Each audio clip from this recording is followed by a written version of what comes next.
across from the beautiful, fabulous, engaging, authentic, at wag natin kalimutang napakasayang makasama ng kapuso It Girl, the face of Where in Manila. Let's all give it up for Miss Rian Ramos.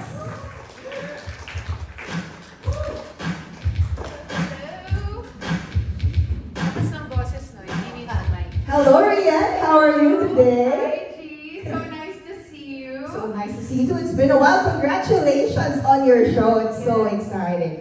How does it feel? Thank you also to all of you for coming and helping us spread the word for Where in Manila, the newest GMA Kapuso, what would you call it? Lifestyle show. So I am so excited to be hosting this show. It's not just going to be an experience and a learning experience for our audience, pero syempre para sa akin din.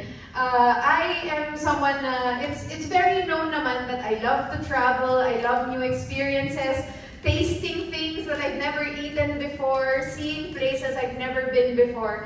Pero who knew that there's so much to be seen and celebrated just in our backyard, which is in Metro Manila. So it's not just, syempre we're gonna call it Where in Manila, but it's actually covering the whole Metro Manila. Of course, this is our capital. It's the capital of the Philippines. And so much can be found here. In our first shoots pa lang, I've been able to have a lot of first-time experiences also. And I just think na I just want to help to celebrate with our audience what can be found dito mismo sa Pilipinas. Let's all welcome the man, knowing how the flowers, SB! May meeting ka pala. Hey, surprise!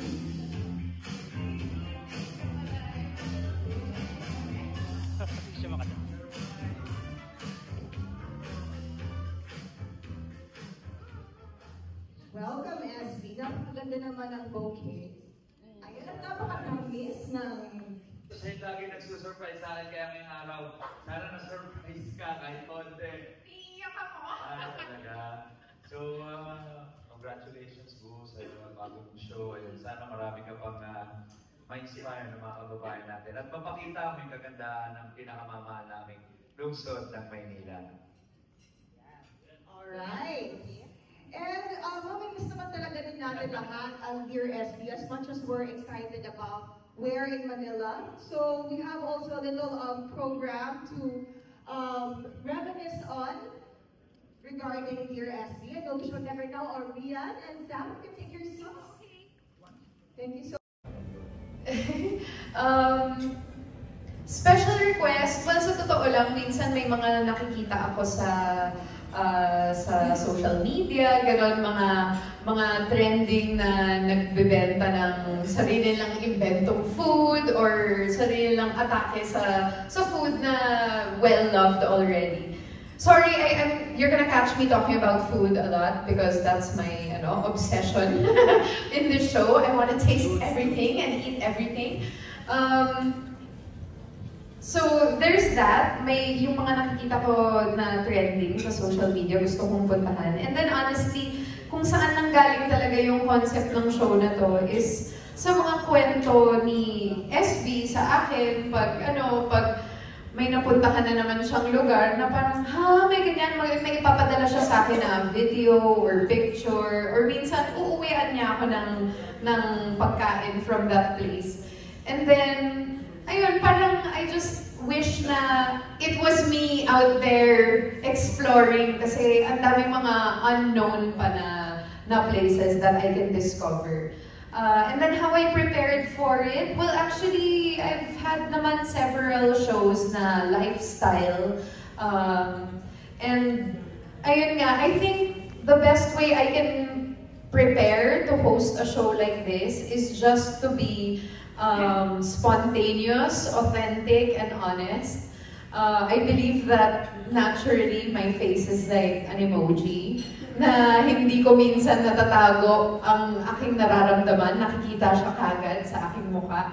And that's part of what will help me share these experiences with the audience. Na parang, when they see my face, parang sila na din yung naka-experience.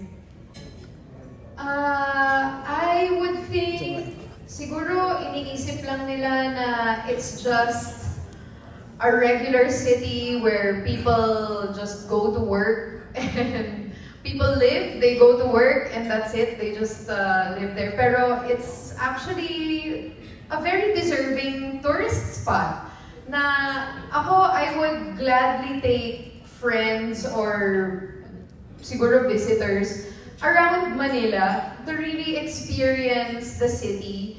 I think, yun yung isang bagay na siguro meron sa ibang bansa na wala sa atin dito.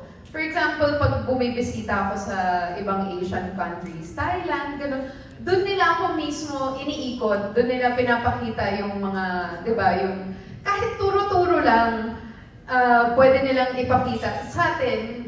Siyempre, dahil sobrang hospitable natin, lagi nating ipapakita kung ano yung pinaka, punta tayo dito, it's high-end, it's ganyan. Pero, if you think about it, meron yan sa ibang bansa. Meron na yan kung saan sila nanggaling. So, yun yung misconception that I would like to correct, na I believe that Manila in itself is an experience. It's not just a place, but it's also an experience, and it has its own personality na dapat din nating ipagmalaki at ipakita. Thank you. Well, to be quite honest with you, I've always felt the most comfortable pagka meron akong script at meron akong ibang character. I feel like pag yung sarili ko na, kunwari during interviews or when I have to be myself, doon pumapasok sa akin yung parang hiya to express myself. But being a host will really build your confidence in yourself. Yung pag meron kang organic thought na pwede mo siyang ibitaw right here, right now, kahit wala siya dun sa script. And also, be very honest and on the spot kung ano yung naiisip mo about a certain topic. Ayun, ilalabas mo siya on the spot in your most honest, authentic way.